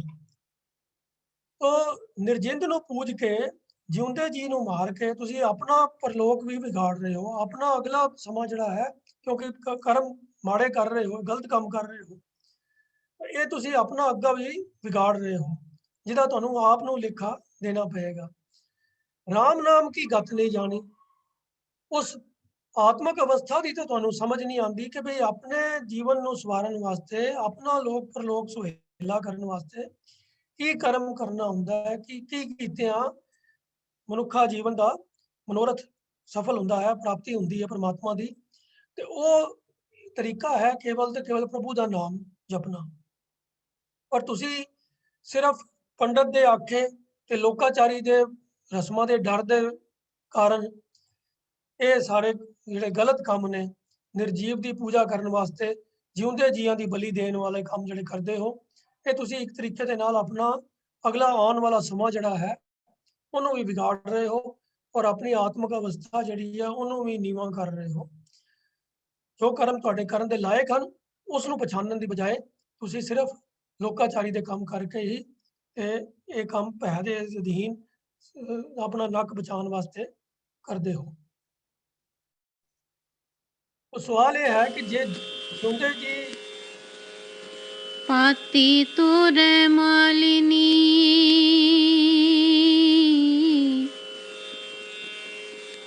पाती पाती जियो जिस पाहन को पाती तोरे सो पाहन निर्जीव फूली मालनी है एओ सतगुर जागता है देओ सतगुर जागता है देओ। ब्रह्म पाती बिशन डारी फूल शंकर देव तीन देव प्रतख तोरै करें किसकी सेओ। तीन देव प्रतख तोरै करें किसकी से। ਜੋ ਗੱਲ ਕਬੀਰ ਜੀ ਨੇ ਪਿਛਲੇ ਤੀਸਰੇ ਪਦੇ ਵਿੱਚ ਆਖੀ ਸੀ ਵੀ ਨਿਰਜਿੰਦ ਦੀ ਪੂਜਾ ਕਰਨ ਵਾਸਤੇ ਜਿਉਂਦੇ ਜੀ ਦੀ ਬਲੀ ਦਿੰਦੇ ਹੋ, ਉਸੇ ਹੀ ਕੰਟੈਕਸਟ ਦੇ ਵਿੱਚ ਕਬੀਰ ਜੀ ਦਾ ਇੱਕ ਹੋਰ ਸ਼ਬਦ ਹੈ ਜਿਹਦੇ ਵਿੱਚ ਉਹ ਗੱਲ ਕਰਦੇ ਹਨ ਕਿ ਮਾਲਣ ਪੱਤੀਆਂ ਤੋੜ ਕੇ ਤੇ ਪੱਥਰ ਦੀ ਮੂਰਤੀ ਦੀ ਪੂਜਾ ਕਰਦੀ ਹੈ। ਤੇ ਉਹ ਕਹਿੰਦੇ ਹਨ ਕਿ ਵੀ ਜਿਸ ਪੱਥਰ ਦੀ ਪੂਜਾ ਕਰਨ ਵਾਸਤੇ ਤੂੰ ਇਹ ਪੱਤੀਆਂ ਤੋੜ ਕੇ ਲਿਆਂਦੀ ਹੈ, ਉਹ ਪੱਥਰ ਤਾਂ ਨਿਰਜਿੰਦ ਹੈ, ਪਰ ਜਿਸ ਪੌਦੇ ਤੋਂ ਤੂੰ ਇਹ ਪੱਤੀਆਂ ਤੋੜੀਆਂ ਨੇ ਉਹਦੇ ਅੰਦਰ ਤਾਂ ਜਿੰਦ ਹੈ ਨਾ। ਬ੍ਰਹਮਪਾਤੀ ਵਿਸ਼ਨ ਡਾਰੀ ਫੂਲ ਸ਼ੰਕਰ ਦਿਓ। ਪੱਤੀ ਦੇ ਰੂਪ ਵਿੱਚ ਮਾਨੋ ਬ੍ਰਹਮਾ ਪ੍ਰਤੱਖ ਬੈਠਾ ਹੋਇਆ ਹੈ ਜਿੱਥੋਂ ਪੌਦੇ ਦੀ ਸ਼ੁਰੂਆਤ ਹੁੰਦੀ ਹੈ। ਵਿਸ਼ਨੂੰ ਦੇ ਰੂਪ ਵਿੱਚ ਉਹਦੀਆਂ ਡਾਲੀਆਂ ਹਨ ਜਿਹੜੀ ਉਹਦੀ ਪਾਲਣਾ ਕਰਨ ਵਾਸਤੇ ਉਹਨੂੰ ਜ਼ਮੀਨ ਤੋਂ ਆਹਾਰ ਪਹੁੰਚਾਉਂਦੀਆਂ ਨੇ। ਤੇ ਅੰਤ ਜੋ ਪੌਦੇ ਦੀ ਜੋ ਸੰਪੂਰਨਤਾ ਹੁੰਦੀ ਹੈ ਫੁੱਲ ਦੇ ਰੂਪ ਦੇ ਵਿੱਚ ਜਿੱਥੇ ਆ ਕੇ ਉਹ ਆਪਣੇ ਪੂਰਨ ਖਿੜਾ ਦੀ ਅਵਸਥਾ 'ਚ ਪਹੁੰਚ ਜਾਂਦਾ ਹੈ, ਤਾਂ ਉਹ ਮਾਨੋ ਸ਼ੰਕਰ ਹੈ ਜੋ ਕਿ ਉਹਦੀ ਅਖੀਰਲੀ ਅਵਸਥਾ ਨੂੰ ਡਿਨੋਟ ਕਰਦਾ ਹੈ। ਉਹ ਕਬੀਰ ਜੀ ਕਹਿੰਦੇ ਹਨ ਕਿ ਇਹ ਤਿੰਨੋਂ ਦੇਵਤੇ ਪ੍ਰਤੱਖ ਉਸ ਪੌਦੇ ਦੇ ਅੰਦਰ ਮੌਜੂਦ ਹਨ ਤੇ ਉਹਨਾਂ ਨੂੰ ਤੋੜ ਕੇ ਤੇ ਤੂੰ ਸੇਵਾ ਕਿਸ ਦੀ ਕਰਨੀ ਹੈ। ਜੋ ਨਿਰਜਿੰਦ ਪੱਥਰ ਹੈ, ਜਿਸ ਪਾਹਨ ਕੋ ਪਾਤੀ ਤੋੜੈ ਸੋ ਪਾਹਨ ਨਿਰਜੀਓ। तो ये पालन तो भुली हुई है, पर सतगुरु जिहड़ा है वो सद जागत है, वो निर्जिंद नहीं है। सच्चे गुरु की सेवा करने वास्ते ये ढंग नहीं है कि फुल पत्तियां सजा के ते गुरु के अगे पेश कीतियां जान। इसे क्लास दे विच ही कुछ दिन पहला भी ये डिस्कशन हुई सी कि जो असी देखा देखी लोगों के फुल्लां दे हार ते फुल्लां दे सिरे बना के सजावटां करदे हां, गुरु ग्रंथ साहिब दी सजावटां करदे हां, प्रतੱਖ तौर ते इहदे विचों इस गल दी इस मर्यादा दी जिहड़ी है खंडन हुंदा है। इस सिद्धांत के अनुसार ਇਹ गुरु ग्रंथ साहिब ਦੀ पूजा करना कोई फुल्लां दे नाल करन दा कोई तरीका नहीं है। ਇਹ सिर्फ ਅਸੀਂ लोकां दी देखा देखी एक ढंग अपना लिया है। गुरु दी पूजा है गुरु दे हुक्म दी पालना करनी, गुरु दे उपदेश दी जीवन विच कमाई करनी। तो सवाल पैदा होता है कि जे पत्ती तोड़ के पूजा सफल नहीं होती तो जीव हत्या करके किवें सफल हो सकती है। तो इसलिए जो ये श्राद्धां दे विच और जो इन्हां दे ब्राह्मण दे दस्से कर्म कांड दे अधीन जिहड़े काम हिंदू समाज विच कीते जांदे हन वो किसी तरह भी मनन लायक नहीं हैं।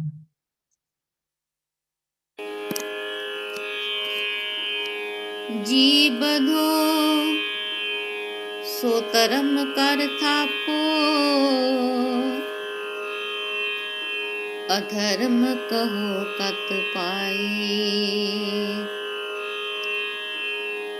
जी बधो सो धर्म कर थापो अधर्म कहो कत पाए। आपस को मुनिवर कर थापो काको कहो कसाई। आपस को मुनिवर कर थापो काको कहो कसाई। पंक्तियां भी कबीर जी कहते हैं कि तुसी जी दा वध करदे हो, इस काम नूं तुसी धर्म करके इस्टैबलिश करदे हो, धर्म मनदे हो। जे ये जीव वधी हत्या करनी धर्म है तो फिर धर्म केड़ा होएगा। किसी जीव की हत्या करन नूं तुसी धर्म दा काम समझ रहे हो तो फिर धर्म की रह गया। और इहो जी सिक्ख्या दे के तुसी अपने आप नूं बड़ा श्रेष्ठ मुनि बड़ा सियाणा धर्म दा ज्ञाता करके लोकां सामने पेश करदे हो। जे इहो जे धर्मी बंदे हन तो फिर कसाई किहनूं आखोगे। तो ये बड़ी जबरदस्त चोट की कबीर जी ने पंडित के उपर कि ਜਿਹੜੇ ਕੰਮ ਤੁਸੀਂ ਲੋਕਾਂ ਨੂੰ ਸਿਖਾਉਂਦੇ ਹੋ ਉਹ ਕਿਸੇ ਤਰੀਕੇ ਵੀ ਧਰਮ ਦੇ ਕਰਮ ਨਹੀਂ ਹਨ। ਅਖੀਰਲੇ ਪਦੇ 'ਚ ਹੁਣ ਕਬੀਰ ਜੀ ਫਰਮਾਉਂਦੇ ਹਨ, देवी देवा पूजै डोलै पार ब्रह्म नहीं जाना। देवी देवा पूजै डोलै पार ब्रह्म नहीं जाना। कहत कबीर अकुल नहीं चेतिया, बिख्या स्यों लपटाना।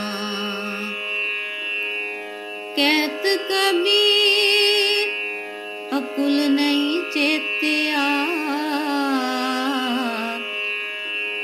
बिख्या स्यों लपटाना। ਤੇ ਸ਼ਬਦ ਦੇ ਆਖਰੀ ਪਦੇ 'ਚ ਵੀ ਕਬੀਰ ਜੀ ਕਹਿੰਦੇ ਨੇ ਕਿ ਭਈ ਇਹੋ ਜਿਹੇ ਲੋਕ ਬ੍ਰਾਹਮਣ ਦੀ ਦੱਸੀ ਹੋਈ ਸਿੱਖਿਆ ਦੇ ਅਨੁਸਾਰ, ਉਹਦੀ ਮਰਿਆਦਾ ਦੇ ਅਨੁਸਾਰ ਮਿੱਟੀ ਦੇ ਬਣਾਏ ਹੋਏ ਦੇਵੀ ਦੇਵਤਿਆਂ ਨੂੰ ਪੂਜਦੇ ਵੀ ਨੇ ਤੇ ਡਰੇ ਵੀ ਰਹਿੰਦੇ ਹਨ, ਕਿਉਂਕਿ ਜੋ ਅਸਲ ਸੁੱਖ ਦਾ ਦਾਤਾ ਹੈ ਪਰਮਾਤਮਾ, ਉਹਦੇ ਨਾਲ ਤਾਂ ਉਹਨਾਂ ਦੀ ਸਾਂਝ ਪੈਂਦੀ ਨਹੀਂ ਹੈ। ਉਹ ਪੂਜਾ ਵੀ ਕਰਦੇ ਹਨ ਪਰ ਮਨ ਦੇ ਵਿੱਚ ਸ਼ੱਕ ਵੀ ਰਹਿੰਦਾ ਹੈ ਕਿ ਪਤਾ ਨਹੀਂ ਫਿਰ ਵੀ ਕੋਈ ਅਸ਼ੁਭ ਕਰਮ ਨਾ ਹੋ ਜਾਏ, ਫਿਰ ਕਿਤੇ ਕੋਈ ਗ੍ਰਹਿ ਮਾੜਾ ਨਾ ਹੋ ਜਾਏ, ਕਿਉਂਕਿ ਬ੍ਰਾਹਮਣ ਨੇ ਉਹਨਾਂ ਨੂੰ ਤਾਂ ਭਾਂਤ-ਭਾਂਤ ਦੇ ਤਰੀਕਿਆਂ ਦੇ ਨਾਲ ਭਰਮ ਜਾਲ ਵਿੱਚ ਫਸਾਇਆ ਹੁੰਦਾ ਹੈ। ਸ਼ਰਾਧਾਂ ਦੇ ਵਿੱਚ ਕੁਸ਼ਲ ਦੇ ਵਾਸਤੇ ਕੰਮ ਵੀ ਦਾਨ ਪੁੰਨ ਵੀ ਕਰਵਾ ਲੈਂਦਾ ਹੈ, ਆਪ ਉਹਨਾਂ ਕੋਲੋਂ ਮੋਟੀ ਰਕਮ ਵਸੂਲ ਕਰ ਲੈਂਦਾ ਹੈ, ਦਾਨ ਦੇ ਪਦਾਰਥ ਵਸੂਲ ਕਰ ਲੈਂਦਾ ਹੈ। ਪਰ ਥੋੜਾ ਹੀ ਸਮਾਂ ਬੀਤੇਗਾ ਤੇ ਕੋਈ ਨਾ ਕੋਈ ਕਿਸੇ ਗ੍ਰਹਿ ਨਛੱਤਰ ਦਾ ਭਰਮ ਪਾ ਕੇ, ਕੋਈ ਦਸ਼ਾ ਮਾੜੀ, ਕੋਈ ਹੋਰ ਕੋਈ ਭਰਮ ਭੁਲੇਖੇ ਪਾ ਕੇ ਫਿਰ ਕੋਈ ਉਪਾਅ ਕਰਨ ਦੀਆਂ ਗੱਲਾਂ ਕਰ ਦੇਗਾ। ਉਹ ਇਹ ਉਹਨਾਂ ਦੇ ਜੀਵਨ ਦੇ ਵਿੱਚ ਇਹ ਡਰ ਸਹਿਮ ਬਣਿਆ ਹੀ ਰਹਿੰਦਾ ਹੈ, ਕਿਉਂਕਿ ਕਬੀਰ ਜੀ ਕਹਿੰਦੇ ਹਨ ਕਿ ਅਕੁਲ ਨਹੀਂ ਚੇਤਿਆ, ਉਹ ਅਕਾਲ ਪੁਰਖ ਜੋ ਕਿਸੇ ਕੁਲ ਤੋਂ ਰਹਿਤ ਹੈ, ਜੋ ਜਨਮ ਮਰਨ 'ਚ ਨਹੀਂ ਆਉਂਦਾ, ਉਸਨੂੰ ਤਾਂ ਉਹਨਾਂ ਨੇ ਕਦੀ ਚੇਤੇ ਨਹੀਂ ਕੀਤਾ।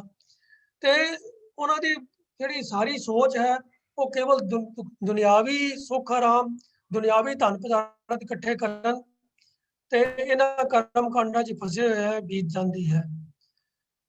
ਵਿਖਿਆ ਸਿਉਂ ਲਪਟਾਣਾ, ਵਿਖਿਆ ਕਿਆ ਹੈ? ਮਾਇਆ ਨੂੰ। ਵਿਖਿਆ ਦਾ ਅਸਲ ਅਰਥ ਹੁੰਦਾ ਹੈ ਜ਼ਹਿਰੀਲੀ ਚੀਜ਼, ਪਰ ਮਾਇਆ ਨੂੰ ਇਸ ਕਰਕੇ ਜ਼ਹਿਰੀਲੀ ਆਖਿਆ ਹੈ ਕਿ ਜਿਹੜੇ ਮਾਇਆ ਦੇ ਵਿੱਚ ਖਚਤ ਰਹਿੰਦੇ ਹਨ, ਲਪਟੇ ਰਹਿੰਦੇ ਹਨ, ਉਹ ਪਰਮਾਤਮਾ ਦੀ ਭਗਤੀ ਤੋਂ ਫਿਰ ਬਿਲਕੁਲ ਹੀ ਜਿਹੜੇ ਹਨ ਅਚੇਤ ਹੋ ਜਾਂਦੇ ਹਨ, ਉਹਨੂੰ ਭੁਲਾ ਦਿੰਦੇ ਹਨ। ਤੋ ਇਸੇ ਤਰੀਕੇ ਦੇ ਨਾਲ ਉਹ ਆਪਣੇ ਅੰਦਰੋਂ ਆਤਮਿਕ ਗੁਣਾਂ ਦਾ ਬਿਲਕੁਲ ਹੀ ਨਾਸ਼ ਕਰ ਲੈਂਦੇ ਹਨ। ਤੋ ਇੱਕ ਤਰੀਕੇ ਦੇ ਨਾਲ ਇਹ ਮਾਇਆ ਜਿਹੜੀ ਹੈ ਉਹਨਾਂ ਦੀ ਆਤਮਿਕ ਮੌਤ ਦਾ ਕਾਰਨ ਬਣਦੀ ਹੈ। ਤੋ ਇਸ ਲਈ ਇਸ ਨੂੰ ਵਿਖਿਆ ਕਰਕੇ ਆਖਿਆ ਗਿਆ ਹੈ। ਵਿਖ ਦਾ ਆਖਰੀ ਅਰਥ ਤਾਂ ਜ਼ਹਿਰ ਹੁੰਦਾ ਹੈ, ਪਰ ਇਹ ਮਾਇਆ ਨੂੰ, ਮਾਇਆ ਦੇ ਸਵਾਦਾਂ ਨੂੰ ਵਿਖਿਆ ਕਰਕੇ ਬਿਆਨ ਕੀਤਾ ਗਿਆ ਹੈ। ਤੋ ਕਬੀਰ ਜੀ ਕਹਿੰਦੇ ਹਨ ਕਿ ਉਸ ਅਕਾਲ ਪੁਰਖ ਨੂੰ ਤਾਂ ਉਹ ਜਾਣਦੇ ਹੀ ਨਹੀਂ ਜੋ ਜਨਮ ਮਰਨ ਤੋਂ ਰਹਿਤ ਹੈ ਤੇ ਮਾਇਆ ਦੇ ਨਾਲ ਹੀ ਲਿਪਟੇ ਰਹਿੰਦੇ ਹਨ।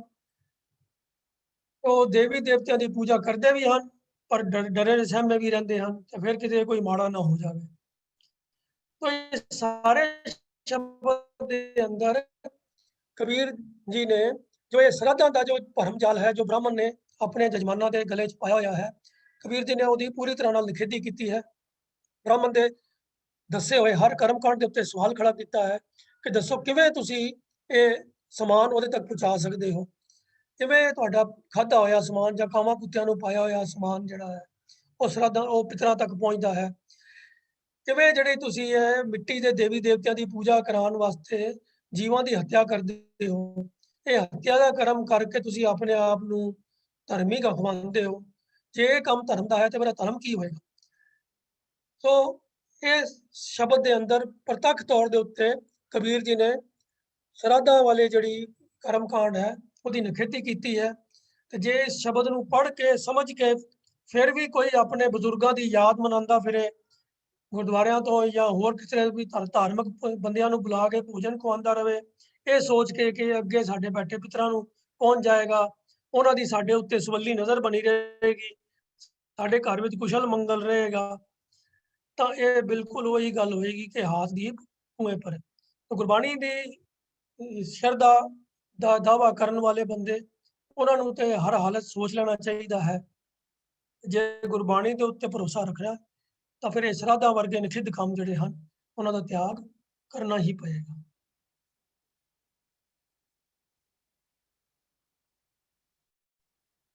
ਸੋ ਸ਼ਰਾਧ ਕਰਕੇ ਵੀ ਜੋ ਉਹਨਾਂ ਦੀ ਹਾਲਤ ਬਣਦੀ ਹੈ ਲੋਕਾਂ ਦੀ ਤੇ ਉਹਨਾਂ ਨੂੰ ਇੱਕ ਪਰਮਾਤਮਾ ਤੇ ਭਰੋਸਾ ਨਹੀਂ ਹੁੰਦਾ। ਭਾਂਤ-ਭਾਂਤ ਦੇ ਦੇਵਤਿਆਂ ਦੀ ਉਹ ਪੂਜਾ ਕਰਦੇ ਹਨ ਤੇ ਨਤੀਜਾ ਕੀ ਹੁੰਦਾ ਹੈ? ਨਤੀਜਾ ਇਹ ਹੈ ਕਿ ਜ਼ਿੰਦਗੀ ਸਹਿਮ ਤੇ ਭਰਪੂਰ ਰਹਿੰਦੀ ਹੈ। ਜ਼ਿੰਦਗੀ 'ਚ ਫਿਰ ਉਹ ਹੋਰ ਕਈ ਤਰ੍ਹਾਂ ਦੇ ਕਰਮ ਕਾਂਡ, ਕਈ ਤਰ੍ਹਾਂ ਦੇ ਨਗ, ਕਈ ਹੋਰ ਦਾਨ ਪੁੰਨ, ਕਈ ਹੋਰ ਤਰ੍ਹਾਂ ਦੀਆਂ ਭਾਂਤ-ਭਾਂਤ ਦੀਆਂ ਅਲੱਗ-ਅਲੱਗ ਪੂਜਾ ਕਰਦੇ ਰਹਿੰਦੇ ਹਨ ਤੇ ਫਿਰ ਪੰਡਤਾਂ ਨੂੰ ਪੁੱਛਦੇ ਰਹਿੰਦੇ ਹਨ ਕਿ ਹੁਣ ਕੀ ਕਰੀਏ ਤੇ ਹੁਣ ਕੀ ਉਪਾਅ ਕਰੀਏ।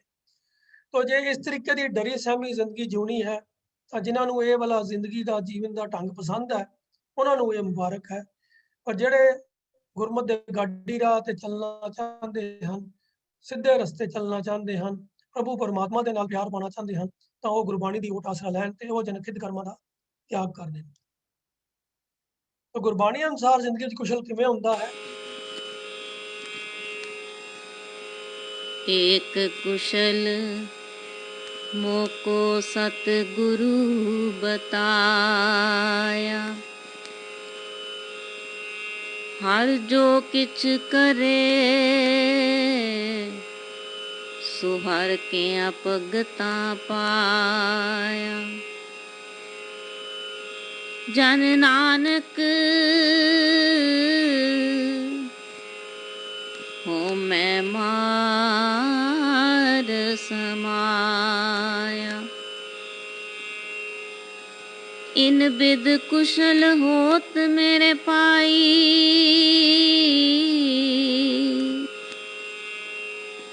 यूं पाइए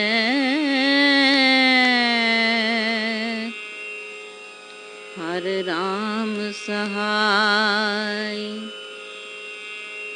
इन बिद कुशल होत मेरे पाई,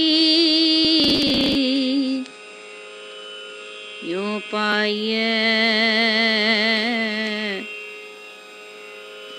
हर राम सहाय। तो सच्चे गुरु ने ਇਹ ਗੱਲ ਸਮਝਾ ਦਿੱਤੀ ਹੈ ਇਹ ਹਰੀ ਦੇ ਭਾਣੇ ਦੇ ਵਿੱਚ ਉਹਦੀ ਰਜ਼ਾ ਦੇ ਵਿੱਚ ਰਾਜ਼ੀ ਰਹਿਣਾ ਹੀ ਜੀਵਨ ਦਾ ਮਾਰਗ ਹੈ। ਹਰ ਜੋ ਕੁਝ ਕਰੇ ਸੋ ਹਰ ਕਿਆ ਭਗਤਾਂ ਪਾਇਆ। ਆਪਣੀ ਹਉਮੈ ਦਾ ਤਿਆਗ ਕਰਨਾ ਇਹੀ ਜੀਵਨ ਦਾ ਮਾਰਗ ਹੈ। ਇਨ ਬਿਦ ਕੁਸ਼ਲ ਹੋਤ ਮੇਰੇ ਭਾਈ। ਇਸ ਤਰੀਕੇ ਦੇ ਨਾਲ ਜ਼ਿੰਦਗੀ 'ਚ ਸੁੱਖ ਬਣਿਆ ਰਹਿੰਦਾ ਹੈ। ਸੋ ਸ਼ਬਦ ਦਾ ਜੋ ਭਾਵ ਹੈ ਕਿ ਘਰ ਵਿੱਚ ਹਰ ਤਰ੍ਹਾਂ ਦਾ ਸੁੱਖ ਆਨੰਦ ਬਣੇ ਰਹਿਣ ਦੀ ਖਾਤਰ ਭਰਮਾਂ 'ਚ ਫਸੇ ਹੋਏ ਲੋਕ ਪਿਤਰਾਂ ਦੇ ਨਿਮਿਤ ਸ਼ਰਾਧ ਕਰਾਉਂਦੇ ਹਨ, ਮਿੱਟੀ ਦੇ ਦੇਵੀ ਦੇਵਤੇ ਬਣਾ ਕੇ ਉਹਨਾਂ ਦੇ ਅੱਗੇ ਕੁਰਬਾਨੀ ਦਿੰਦੇ ਹਨ, ਪਰ ਫਿਰ ਵੀ ਸਹਿਮ ਬਣਿਆ ਹੀ ਰਹਿੰਦਾ ਹੈ ਕਿਉਂਕਿ ਸੁੱਖ ਆਨੰਦ ਦੇ ਸੋਮੇ ਪ੍ਰਭੂ ਨੂੰ ਵਿਸਾਰ ਕੇ ਉਹ ਮਾਇਆ ਦੇ ਮੋਹ ਵਿੱਚ ਜਕੜੇ ਰਹਿੰਦੇ ਹਨ। ਇਸ ਲਈ ਇਹ ਸਭ ਭਰਮ ਤਿਆਗ ਕੇ ਇੱਕ ਪ੍ਰਭੂ ਤੇ ਭਰੋਸਾ ਰੱਖਣਾ ਚਾਹੀਦਾ ਹੈ ਜੋ ਸਾਰੇ ਸੁੱਖਾਂ ਦਾ ਦਾਤਾ ਹੈ। ਆਓ ਅੰਤ ਵਿੱਚ ਇਸ ਸ਼ਬਦ ਦਾ ਗਾਇਨ ਇੱਕ ਵਾਰੀ ਫੇਰ ਸੁਣ ਲਈਏ ਜੀ ਤੇ ਨਾਲ ਨਾਲ ਇਹਦੇ ਜੋ ਵਿਚਾਰ ਹੈ ਉਹਨੂੰ ਵੀ ਆਪਣੇ ਮਨ ਦੇ ਵਿੱਚ ਦੁਹਰਾ ਲਈਏ।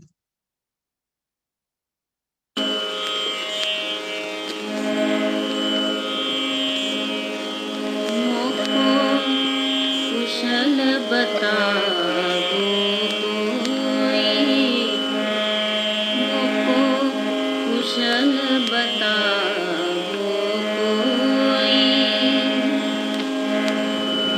कुशल कुशल करते जग बिन से, कुशल कुशल करते जग बिन से, कुशल भी कैसे होई, मोको कुशल बताओ कोई, मोको कुशल बताओ कोई।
कुशल बताओ कोई, मोको कुशल बताओ कोई।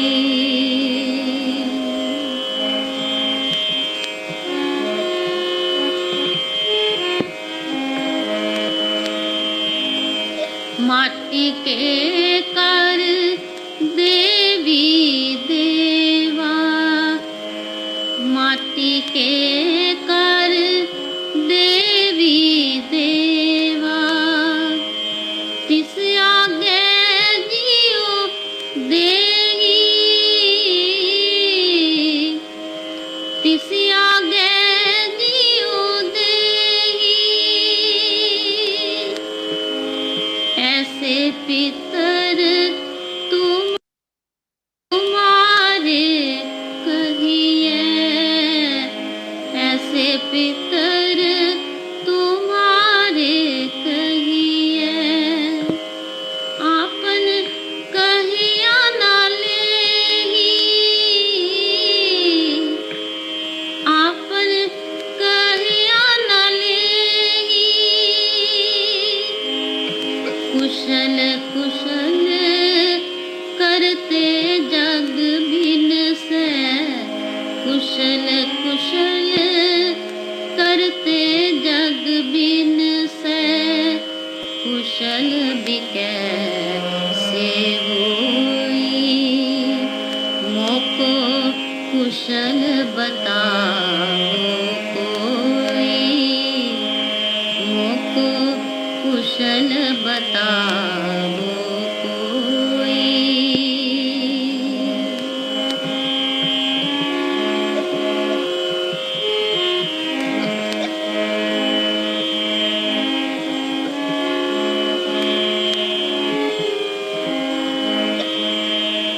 सार जियो काटे, नीर जियो पूजे, सार जियो काटे, नीर जियो पूजे। अंत काल को पारी, अंत काल को पारी। राम नाम की गत नहीं जानी, राम नाम की गत नहीं जानी। पै डूबे संसारी, पै डूबे संसारी। कुशल कुशल करते जग बिन से, कुशल कुशल करते जग बिन से। कुशल बिकै से होई, मोको कुशल बताओ कोई, मोको कुशल बताओ कोई।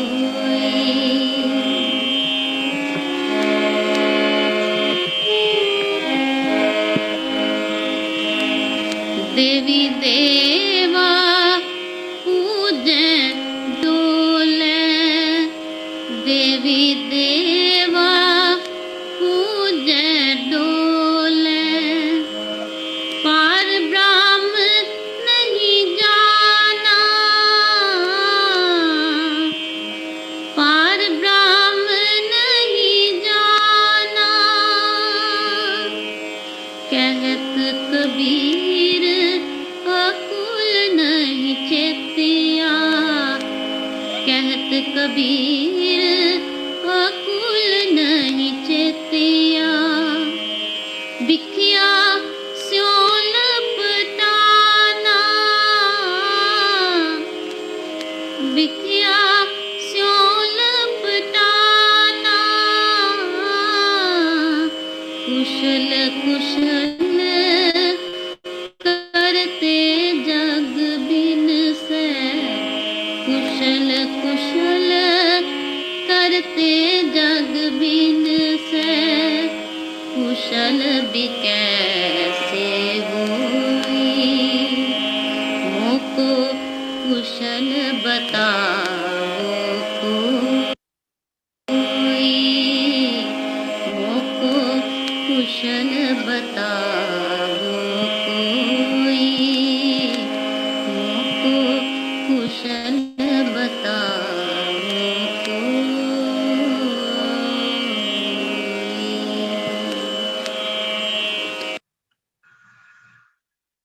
बहुत बहुत धन्यवाद जी। अंत ਵਿੱਚ ਆਓ ਫਤਿਹ ਦੀ ਸਾਂਝ ਕਰੀਏ ਜੀ। ਵਾਹਿਗੁਰੂ ਜੀ ਕਾ ਖਾਲਸਾ, ਵਾਹਿਗੁਰੂ ਜੀ ਕੀ ਫਤਿਹ।